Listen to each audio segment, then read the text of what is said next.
Hi guys, English Vibe channel එකට ඔයාලව සාදරයෙන් පිළිගන්නවා.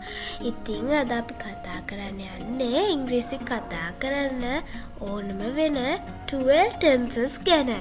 ඉතින් මේ 12 tenses කියන්නේ simple tense, continuous tense, perfect tense, perfect continuous tense. ඉතින් අපි බලමු අපි මුලින්ම බලන්න යන්නේ simple tense ගැන.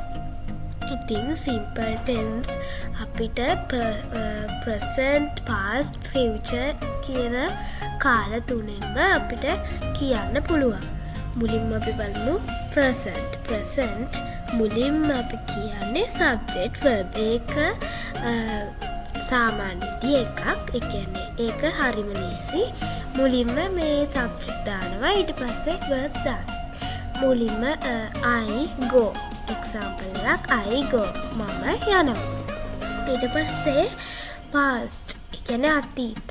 ඒ කියන්නේ අතීතවලදී මුලින්ම subject verb එක past වලින් තමයි දාන්නේ. example එකක් ගත්තොත් I went මම ගියා. එතකොට future අපි බලමු ඊළඟට future කියන්නේ අනාගත. මුලින්ම අපි subject එකට පස්සේ අපි will කියලා වචනයක් දානවා. ඒකෙන් තමයි අපි අනාගත වාක්‍ය හදාගන්නේ. subject will verb. එහෙම තමයි අපි ලියන්නේ. අපි example එකක් ගත්තොත් I will go. මම යාවි අනාගත කාලේ. ඊට පස්සේ අපි බලමු continuous tense. ඒ කියන්නේ අපි බලමින් මින් වගේ එකක්. අරක ඒ කියන්නේ simple tense වා කියන එක. මේ කියන්නේ මින්.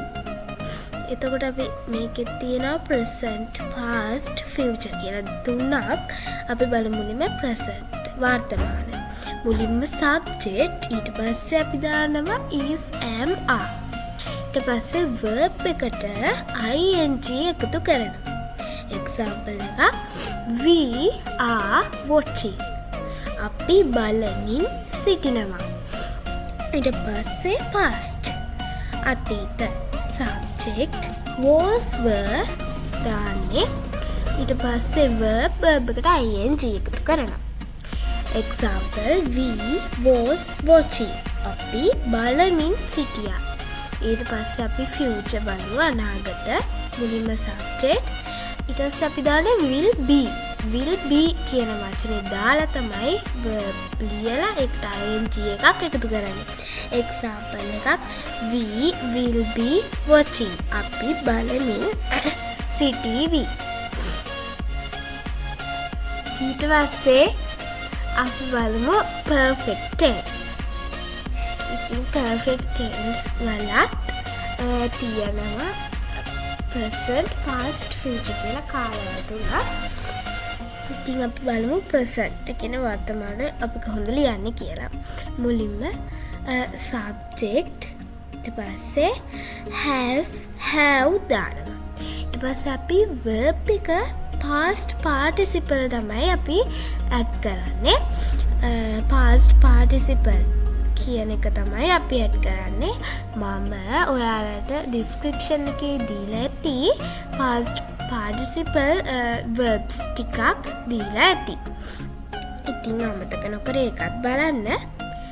ඉතින් මුලින්ම example එකක් බලමු. They have thought. ඔවුන් හිතලා තියෙනවා. ඒ කියන්නේ thought කියන්නේ think කියන එකේ past participle එක. එතකොට ඔවුන් හිතලා තියෙනවා. past එක අතීත. subject had, past participle තමයි ඒකට යොදන්නේ. අපි subject එකට පස්සේ had කියන එක දානවා. ඉතින් example එකක් they had thought. ඔවුන් හිතලා තිබුණා. පස්සේ අනාගත future මුලින්ම subject අපි දාන්නේ will have. ඊට පස්සේ past participle. example එකක් they will have thought. ඔවුන් හිතලා තියෙවි. ඊළඟට අපි බලමු perfect continuous tense. ඒකෙත් කාලවල් තුනක් තියෙනවා present, past, future. ඒ මුලින් බලමු present වර්තමාන. subject have, has been. ඒ කියන්නේ subject එකට පස්සේ have been හරි has been හරි යොදනවා. ඊට පස්සේ verb එකට ing එකක් යොදනවා. දැන් මේක හැදිලා තියෙන්නේ perfect tense සහ continuous tense දෙක එකතු වෙලා තමයි මේක හැදිලා තියෙන්නේ. මේ වාක්‍ය රටාව. ඒ වගේම දැන් අපි example එකක් බලමු. She has been playing. ඇය සෙල්ලම් කරමින් ඉඳලා තියෙනවා.